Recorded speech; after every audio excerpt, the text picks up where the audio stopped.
Just imagine, a very lively family.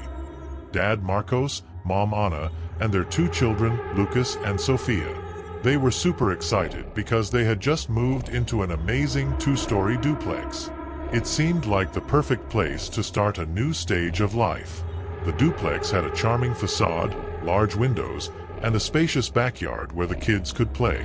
Everyone was eager to decorate every corner of the house. The move was hectic. Marcos and Anna were busy carrying boxes, while Lucas and Sofia ran around the yard imagining the games they would play there. The house was everything they had ever dreamed of. There was plenty of room for everyone, and the view from the windows was wonderful.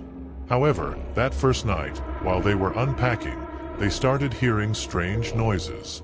It sounded like someone was dragging furniture up the stairs. Marcos and Anna went up to check it out, but they didn't find anything out of place. It must be the house settling down, they thought. After all, it was a very old duplex. With that in mind, they unpacked again, trying to ignore the strange sounds. On the second day, Anna was in the kitchen preparing a snack for the children. Suddenly, she saw a chair slowly slide across the room. Her heart raced. She called Marcos, who came running. He also saw the chair move, but he tried to remain calm. There must be some unevenness in the floor, he said, trying to reassure Anna, but inside, he was also worried. At night, things got even stranger. In the room, while everyone was sleeping, a shadowy figure appeared next to the bed. She was tall and seemed to be watching their every move. Anna woke up terrified and woke Marcos. They sat up in bed, eyes wide, trying to understand what was going on. The figure disappeared as quickly as it had appeared, leaving a chill in the air. The next morning, Marcos decided to investigate. He began exploring every corner of the house, looking for some explanation. In the backyard, while digging near a tree, he found an old rope that was almost buried. It was a thick, frayed, and sinister-looking noose. When he picked it up, he felt a chill run down his spine. There was something very strange about that object. Days passed and the paranormal phenomena became more intense. The noises from upstairs became louder, objects moved more frequently, and the shadowy figure did not let anyone sleep in peace. Lucas and Sofia were terrified and Marcos and Anna did not know what else to do. One night, Marcos decided to stand guard. He sat in the room, trying to keep his eyes open. Around midnight, he heard loud footsteps coming from upstairs.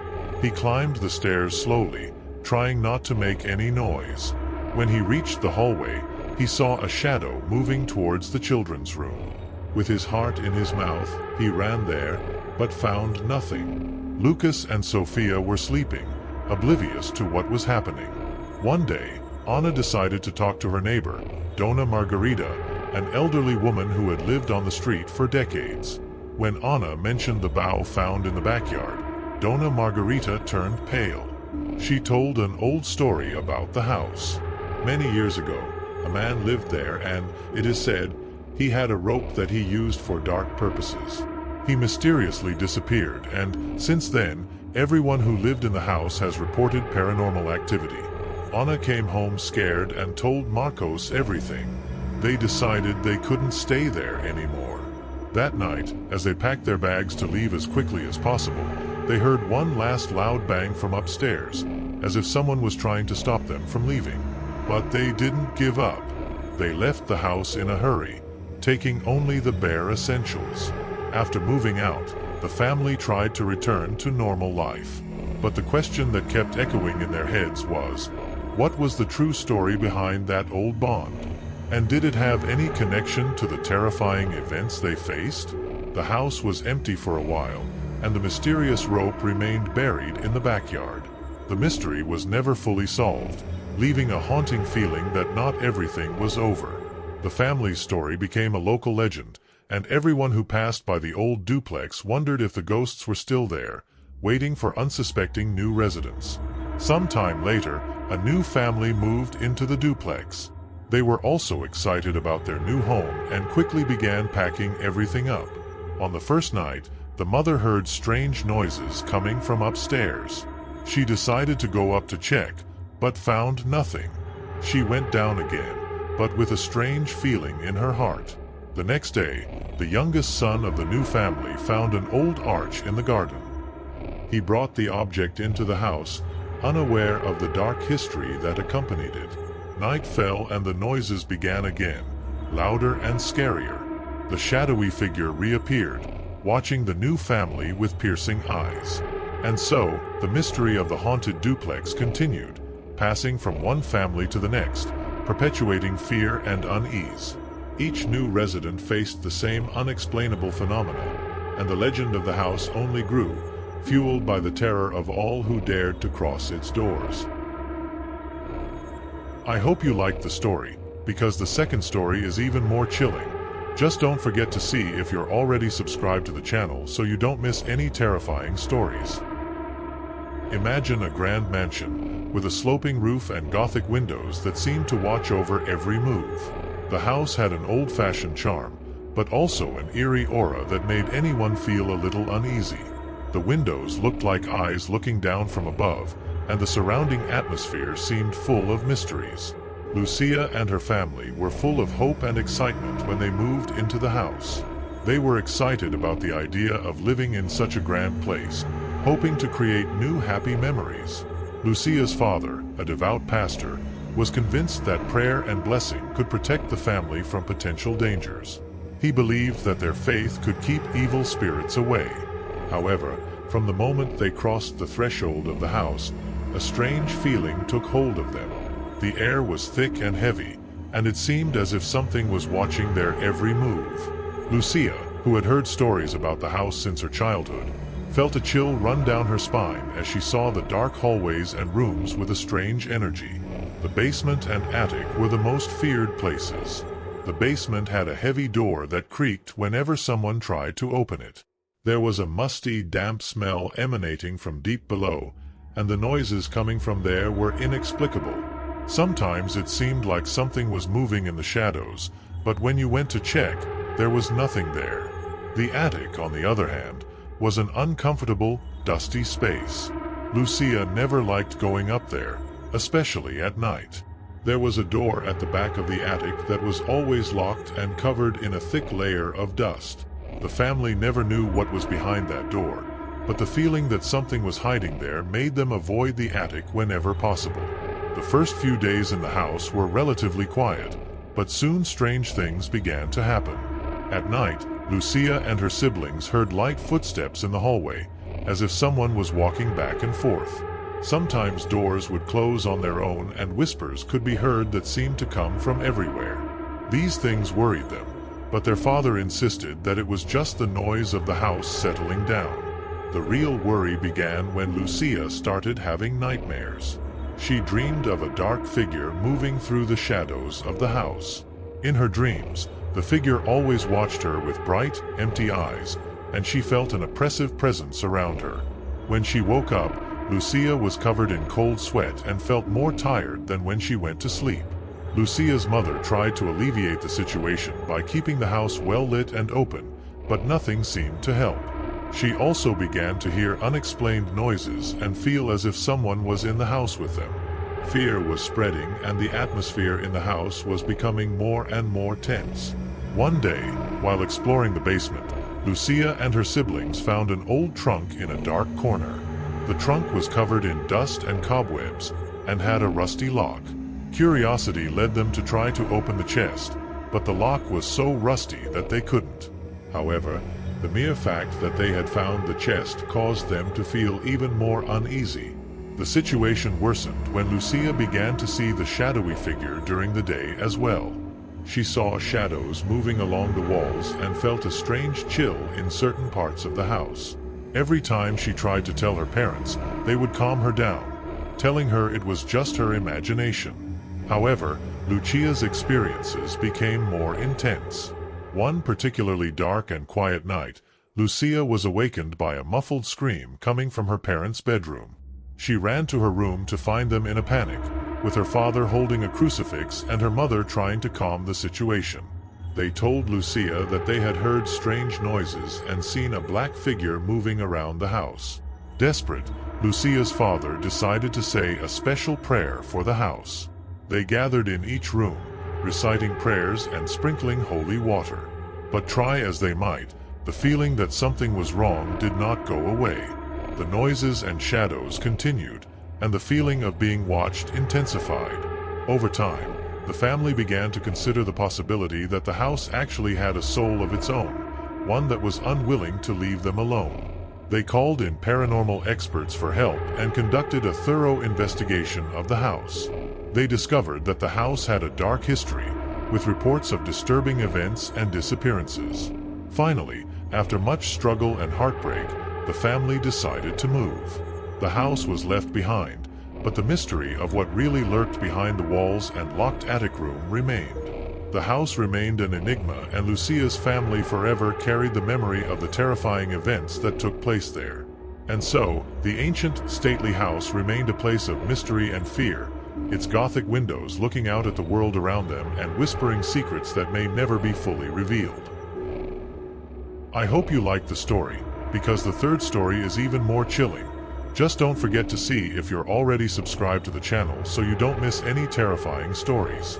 I hope you liked the story. Imagine, you and your family have just found your dream house to rent. It was an old but well-maintained building with a huge garden that seemed perfect for lazy afternoons and games. The place seemed like the ideal setting to start a new chapter in your lives. The walls, painted in a soft shade of blue, were complemented by large windows that let in the sun and illuminated every corner. The garden, with its leafy trees and colorful flowers, looked like a true paradise. During the first visit to the house, the elderly person in charge of the rental, Mrs. Thompson, smiled an enigmatic smile and mentioned a peculiar rule. You can use the whole house, except for the room at the end of the hall on the street. The second floor must remain closed. Mrs. Thompson looked a little nervous as she spoke, but the smile never left her face. You thought the rule was a little strange, but decided that considering the beauty of the house and the great price, it wasn't something you needed to worry about. Excited to start a new chapter, you moved in and spent the first few days exploring the house and organizing everything very carefully. The kids were excited about their new rooms, and the parents were happy with the new living room and well-equipped kitchen. The first few days, everything seemed perfect. The fresh air from the garden filled the house, and the nights were quiet, with the sound of crickets and rustling leaves in the background. But soon little things started to happen. At night, when the house was quiet, you would start to hear light footsteps, as if someone was walking slowly down the hallway. The sound was soft, almost like a whisper, and always seemed to come from the hallway on the second floor. At first you thought it might be pipes or wind, but it soon became more frequent. Doors began to slam shut, an eerie click that broke the calm of the night. Sometimes the air seemed to become inexplicably cold, as if a cold breeze was blowing through you, even with all the windows closed and the heat on. One night, while eating dinner in the kitchen, they saw something that left them petrified. A black figure appeared at the entrance to the hallway, a hazy silhouette that seemed to float in the air. Everyone was frozen in fear, their eyes fixed on the figure that seemed to be watching their every move. When they blinked, the figure disappeared like a ghost, leaving only a disconcerting chill in the air. The following days were marked by a growing feeling of unease. The feeling of being watched seemed to intensify. The television would turn on only at low volume and random channels, lights would flicker for no apparent reason, and objects would move without explanation. The children began to grow restless, and the parents tried to remain calm, believing it was just the process of adapting to the new home. One night, her mother was alone in the kitchen, preparing a bedtime snack. The sound of soft laughter, almost like that of a child, echoed down the hallway. It was a sad, melancholy laugh, seeming to come from somewhere very far away. When she went to check, she found the hallway empty and silent, but the feeling that there was something there still hung in the air. Her younger brother, who had always been very imaginative, began to talk about a friend he had made. He said that the little girl was very friendly and always played with him in the hallway. He described the little girl as having long, dark hair and an old dress, and he always talked about her as if she were a real friend. Her parents thought it was just her overactive imagination, until one night when everyone was gathered in the living room, they heard a soft, melancholy lullaby coming from the hallway, the same one her mother had heard before. They decided it was time to find out what was in the locked room. Armed with courage and the key they found hidden in the kitchen drawer, they climbed the stairs and approached the mysterious room. The hallway seemed darker and quieter than usual, and each step seemed to echo like a drum in their hearts. As she turned the key in the lock, the door slowly opened with a low creak, revealing an old, dusty, time-forgotten room. The space was decorated with dark wooden furniture and antique toys scattered across the floor. There was a small bed in the center of the room, with a worn teddy bear resting on the pillow. The air was heavy and filled with a feeling of sadness and melancholy, almost as if time itself had stopped in that room. As they explored the room, they found a diary hidden in a drawer in the closet. The yellowed pages told the story of a little girl named Emily, who had lived in the house many years ago. Emily was a happy and lively child, but a mysterious illness took her away too soon. Her parents, devastated by the loss, locked her room and abandoned the house, which was later rented out to other families. The pages of the diary revealed Emily's pain and loneliness, and how her spirit seemed to be trapped in that room, seeking companionship and play to ease her loneliness. The diary also mentions that Emily used to play in the hallway, where she would leave messages and marks, hoping someone would find her and understand her. With a heavy heart and tears in your eyes, you realized that the presence you felt in the house was Emily's spirit, trying to communicate and find comfort. You decided it was time to leave, but before you left, you held a small ceremony in Emily's room. You lovingly tidied up her room, put her toys back in their place, and left a loving letter, promising that she would never be forgotten and that her spirit could finally find peace. As you left the house, a feeling of relief mixed with sadness filled your hearts. You knew Emily was at peace now, but the mystery about the locked room and the paranormal events you experienced would stay with you forever. Your dream house had revealed a story of love and loss, and the memory of Emily would be a lesson that not everything unknown is necessarily dangerous, but rather a silent plea for understanding and love. And so you moved on, carrying with you the memory of Emily and the certainty that sometimes the unknown hides stories of pain and hope, waiting to be discovered and understood. Tell me which story made your hair stand on end? Tell me which one you liked the most? Because in the next video the story is even more chilling. Just don't forget to see if you're already subscribed to the channel so you don't miss any terrifying stories.